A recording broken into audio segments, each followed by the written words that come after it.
ગઈ રાત્રે રિસ્પેક્ટેડ વડાપ્રધાન શ્રી મોદી સાહેબે એક રીલ બનાવીને જૈનજીને માફ કરવાની વાત કરી.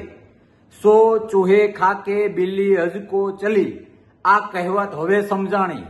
મોદી સાહેબ, તમને જે માં સામે ગાળ પડી એ પણ પરોક્ષ રીતે, તમને પોતાને ગાળો પડી એ પણ પરોક્ષ રીતે, તમને એ નજર સમક્ષ આવ્યું, તમને એ નજર સમક્ષ ના આવ્યું કે કેટલા પરિવારના કુલદીપકો બુઝાઈ ગયા છે તમારી નીતિઓને કારણે. કેટલા દીકરા દીકરીઓએ લાકડી ખાધી, ગોળીઓ ખાધી, ભૂખા રહ્યા, ટીયર ગેસનો સામનો કર્યો, હેરાન પરેશાન થયા, બધું જ બગડ્યું. એ તમને કઈ નજરમાં ના આવ્યું અને તમને પરોક્ષ રીતે મા સામે અથવા તમને પોતાને ગાળ પડી તો એ તમે આખા દેશ સમક્ષ કયો છો. મારે પૂછવું છે કે આ દુનિયાના કયા દેશના ટોચના નેતાઓએ આવી વાત કરી કે મને માં સામે ગાળ દીધી, મને ગાળ દીધી. આ બધા માટે ટાઈમ નથી હોતો. લોકો દેશ માટે કંઈક કરી શકે એવી વ્યક્તિની રાહમાં હોય છે. નાના બાળકની જેમ મને ગાળ દીધી, મારી માને ગાળ દીધી, આ બધી ચર્ચાનો મુદ્દો અમુક સ્ટેજ પછી ભૂંડા લાગે એવો હોય છે.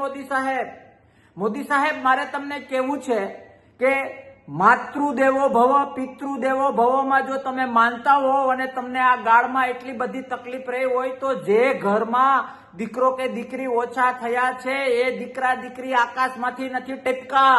એ દીકરા દીકરીને પણ માં અને બાપ છે, જેની જિંદગીનું ધનોત પનોત તમારી નીતિઓએ કાઢી નાખ્યું છે. એના માટે શું એ વાત મૂકવાનો તમને વિચાર ન આવ્યો? જૈનજીની આવતીકાલ માટે સરકાર શું કરશે એ વાત મૂકવાનો તમને વિચાર ન આવ્યો? રાષ્ટ્રનું આવતીકાલ કઈ રીતે શ્રેષ્ઠ થઈ શકે, બેસ્ટ થઈ શકે એ માટેનો તમને વિચાર ના આવ્યો અને તમે ઇમોશન ક્રિએટ કરીને તમને મળેલી પરોક્ષ ગાળો, તમારા માતૃશ્રીને મળેલી પરોક્ષ ગાળોને તમે આગળ ધરો છો. મોદી સાહેબ, વડાપ્રધાન પદની ગરિમા તમે ડાઉન કરી રહ્યા છો. આવું ન હોય. જો શબ્દોના એટલા બધા ખેલમાં તમે માનતા હો મોદી સાહેબ, તો આપણે પણ ભૂતકાળ યાદ કરવો જોઈએ. હરેન પંડ્યાની વાત હોય, ગોધરા કાંડની વાત હોય, સોનિયાજી પ્રત્યે તમારું નિવેદન હોય, કોંગ્રેસ પાર્ટી પ્રત્યે તમારું નિવેદન હોય, રાહુલજી પ્રત્યેનું તમારું નિવેદન હોય, તમે બોલેલા શબ્દોના જે વાસ્તવિક અર્થ અને સંસ્કૃતિને ન શોભે એવા અર્થ માટે તો આખો સેમિનાર રાખીએ તો ઓછો પડે એમ છે. મોદી સાહેબ, તમારી ભૂલોને લીધે જૈનજી હેરાન થયું, જૈનજીને આપઘાત કરવા માટે મજબૂર થવું પડ્યું. એ બધું જ ભૂલી ગયા. તમે શા માટે થયું ભૂલી ગયા અને રેલો આવ્યો પછી તમે તમારા મંત્રીને રાજીનામું આપ્યું છે. જો તમને જૈનજીને એટલો પ્રેમ કરતા હો, ભારતીય સંસ્કૃતિને એટલો પ્રેમ કરતા હો, તમે દેશના આવતીકાલના ભવિષ્યને એટલે કે આજના યુવાનોને એટલો બધો પ્રેમ કરતા હો, તો આટલા આંદોલનો કરવા શા માટે પડે? શા માટે તમે તમારા લોકોને સાચવવા માટે દેશ પ્રેમને ઓપ્શનમાં, લોકશાહી પ્રેમને ઓપ્શનમાં ગણો છો? મોદી સાહેબ, હદ થઈ ગઈ.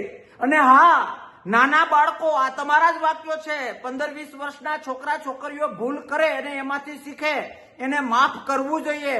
પણ તમે એ કહેશો કે 70 વર્ષથી ઉપરના વડીલો કે જેણે દેશનો એટલો પ્રેમ મેળવ્યો છે મતના માધ્યમથી, લોકશાહીના માધ્યમથી, એની ભૂલોને કોણ માફ કરશે? અને આખી લાઇબ્રેરી ભરાઈ જાય એટલી તમારી ભૂલો છે અને તમે ઉપકાર કરવા નીકળ્યા છો રીલના માધ્યમથી કે હું માફ કરું છું. ફરજિયાત છે તમારા માટે માફ કરવું. એટલા માટે શું તમે વાત કરો છો સાહેબ? તમારી ભૂલોને લીધે, તમારી પોલિસીઓની ભૂલોને લીધે તમે અનેક ન બોલવાના શબ્દો બોલ્યા છો સાહેબ.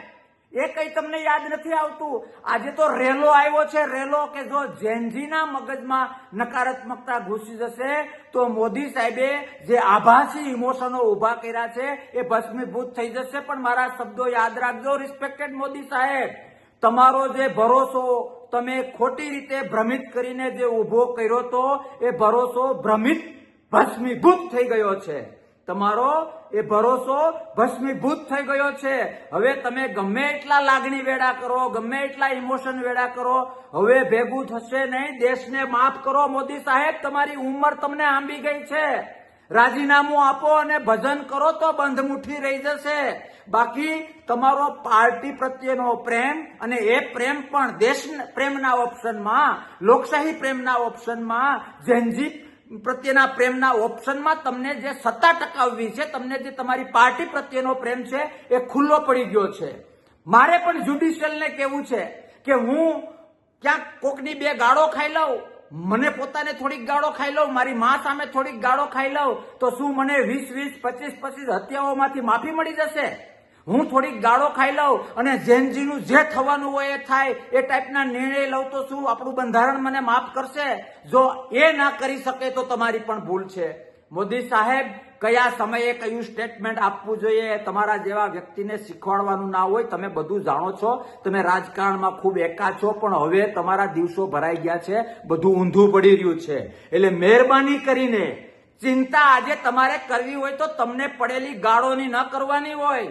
ચિંતા કરવી હોય તો જે જેનજીઓ મૃત્યુ લોકમાં ગયા છે એના પરિવારની કરવાની હોય. ચિંતા કરવી હોય તો આજના જેનજીને આવતીકાલનું ભારત માનીને એ જેનજી માટે જે કંઈ બેસ્ટ થઈ શકે એની ચિંતા કરવાની હોય. ચિંતા કરવાની હોય તો જે જેનજીને આંદોલન કરવા માટે તમારી નીતિઓએ મજબૂર કર્યા એની કરવાની હોય. ચિંતા જો કરવાની હોય તો જેનજી ઉપર જે લાઠીચાર્જ થયો, જે ગોળીઓ વરસાવવામાં આવી, જે અશ્રુવાયુ છોડવામાં આવ્યા, જે દિવસો સુધી એને ભૂખા રાખવામાં આવ્યા, એને ખવડાવનારને પણ હેરાન કરવામાં આવ્યા, આવું તો ઘણું બધું છે. એ ચિંતાઓ બધી જ મૂકીને કે જેમાં દેશ પ્રેમ છે, જેમાં લોકશાહી પ્રેમ છે, જેમાં આવતીકાલનું ભારત છે, એ બધું જ મૂકીને તમે આભાસી ઇમોશન ક્રિએટ કરવા રીલ બનાવો છો કે મને ગાળો પડીને હું માફ કરું છું, મારા માતૃશ્રીને ગાળો પડીને હું માફ કરું છું. સાહેબ, દુનિયાના કયા દેશના વડાએ આવા નિવેદનો આપ્યા બનાવટી લાગણી વાળા?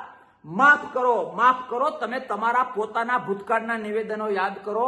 ખોટા ઇમોશનો ક્રિએટ કરીને આવડા મોટા મહાન ભારતને ક્યાંક ને ક્યાંક ખોખલો કરવાના પ્રયત્ન બંધ કરો. ફરીથી કહું છું મોદી સાહેબ, દિવસો ભરાઈ ગયા છે, રાજીનામું આપો અને ભજન કરો. દેશ ઉપર એ જ મોટામાં મોટી ભલાઈ છે. બાકી તમે ગમે એટલા આભાસી ઇમોશનો ક્રિએટ કરશો, હવે તમારું ભેગું નહીં થાય. કારણ કે આખો દેશ જાણી ગયો છે કે છો ચૂહે ખાકે બિલ્લી હજકો ચલી.